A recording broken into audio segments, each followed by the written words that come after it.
Hey everybody, welcome back to the channel. More Blood and Plunder goodness here. We work our way through more of the Spanish commanders. So today we got a 20-pointer, and that's José de Zuniga y la Cerda. Again, 20-pointer can lead any Spanish army or reformed Spanish militia. So let's see what we're getting for these 20 points. So first off the bat, the easiest thing to notice is that we're going to be rocking a really awesome 16-inch command range. That is going to cover a lot of space on the board, and with the typical 2 command points. Basic loadout here too with a pistol and a standard melee weapon. And he's got several abilities actually. He's got strict, high standing, careful planning, Castilian, and superior intelligence. So let's see what all this gives us here. Quite a bit going on for this guy. So a lot of this we haven't really seen before, so kind of be new here as far as talking about it in the series.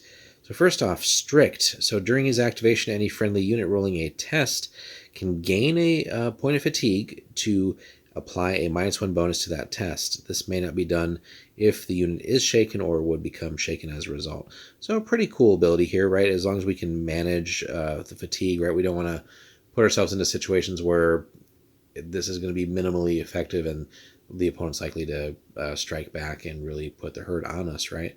But if we can manage that, and again, any friendly units, right? So rolling a test can gain a point of fatigue to get a bonus on that. So it covers a couple different things there.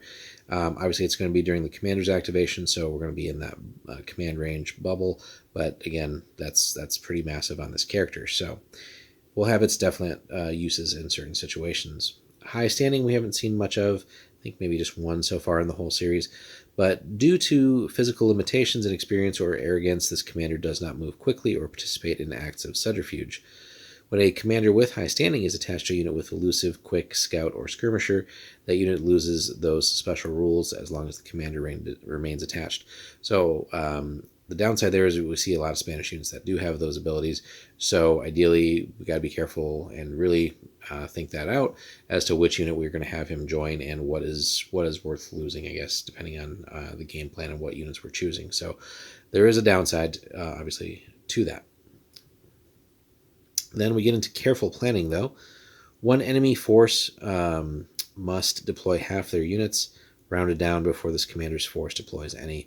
So pretty cool here. Now it says one enemy force, right? So we could be playing like multiplayer and stuff like that. So it does specify it'd be pretty broken if we were playing like a 2-on-2 or even a 3-on-3, and he affected all of the opponent's forces. But in this case, yeah, one enemy force has to deploy half their units before he deploys any. So it gives you a sneak peek at kind of what the opponent A has, but also B, what they will likely be trying to do as far as how they're going to set up and what their strategy will be for the game.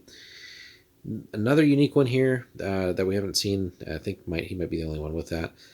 Castilian units with the same fortification as this commander are within the same fortification, apply a -1 bonus to rally test. So that's actually pretty cool. Again, situational. We got to be within a fortification, which means we got to have one on the table.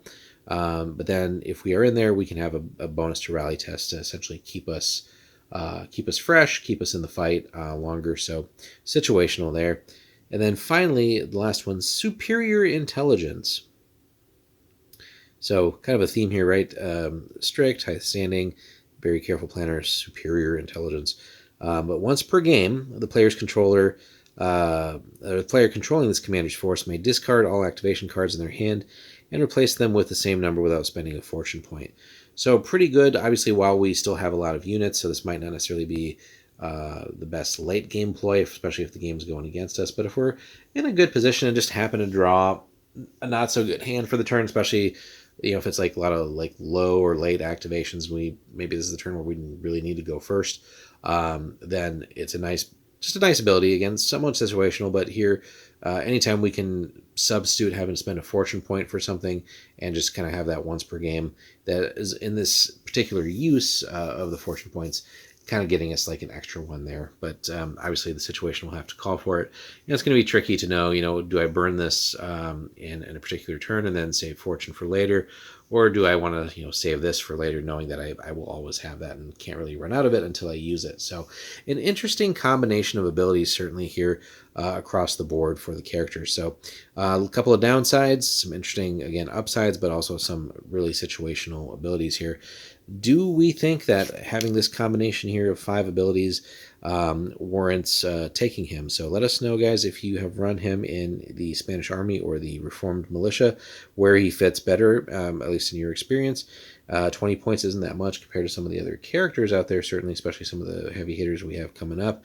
But even with any of these perceived downsides, still rocking that 16-inch command range, which is no joke. So all in all, pretty interesting to see. Let us know in the comments, guys. Eager to hear your thoughts. Be sure to like, comment, subscribe. We'll have more soon.